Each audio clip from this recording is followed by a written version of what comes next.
to insert a zipper, and this is probably one of my favorite ways to insert my zippers.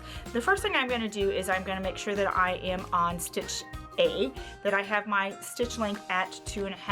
And what I've done is I've actually prepped everything ahead of time. I've sewn a seam using a straight stitch, and I used a stitch length of 4. I want a longer stitch length. Then what I've done, I've used a wash away basting tape on the right side of my zipper along the tape, and then I've centered my coils over my seam. Now what I'm going to do is, I could use a standard presser foot, adjusting it along the ridge of the coils, but I'm actually going to go ahead and use the zipper foot.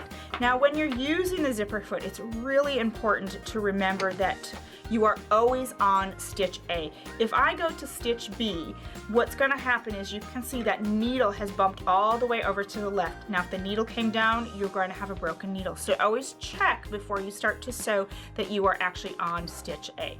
Now the great thing about the zipper foot is it has a ridge that coil will ride underneath. So I am just going to place that ridge right over that coil, and I'm going to stitch down the length of my zipper. So here I go.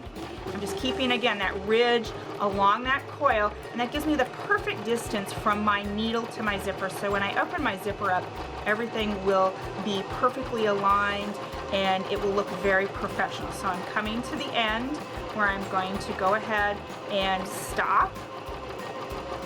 And because this foot doesn't have the 2 sides on it, what I actually have to do is I have to rotate or flip my fabric. So I've come to the end. I'm going to take my needle out of my fabric, raise my presser foot, and then I'm just going to go ahead and I'm going to cut these threads. So now, because again that coil is on this side, the other side of, or excuse me, the ridge is on this side, I have to put the coil on underneath. So I had to flip my fabric around rather than sewing up one side. Okay, so here we go, stitching down the second side, and I'm going to keep again that ridge on that coil until I get to the top.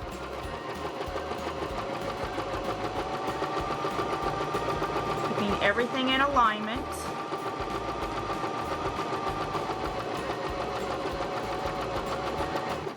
And we're going to go ahead and raise that needle out of the fabric. We're going to go ahead and cut those threads. And the final step is using a seam ripper. We have to open that seam up. So I just literally take my seam ripper right down the center and just start cutting those threads. Remember, they were a long stitch length, so this will cut really easily with that seam ripper. Okay, when I get to the end, I don't want to cut all that open. So actually what I'm going to do is I'm just going to stitch across this to secure this. Take that out of the fabric. Okay. So now that my zipper is secured in place with my top stitching and I've opened up my seam, I'm just going to go ahead and open that zipper up to make sure that it moves freely and clearly. And with just a few simple steps, you can see how fast I was able to install that zipper. You can see why this is one of my favorite methods for installing a zipper on the Baby Lock Zest.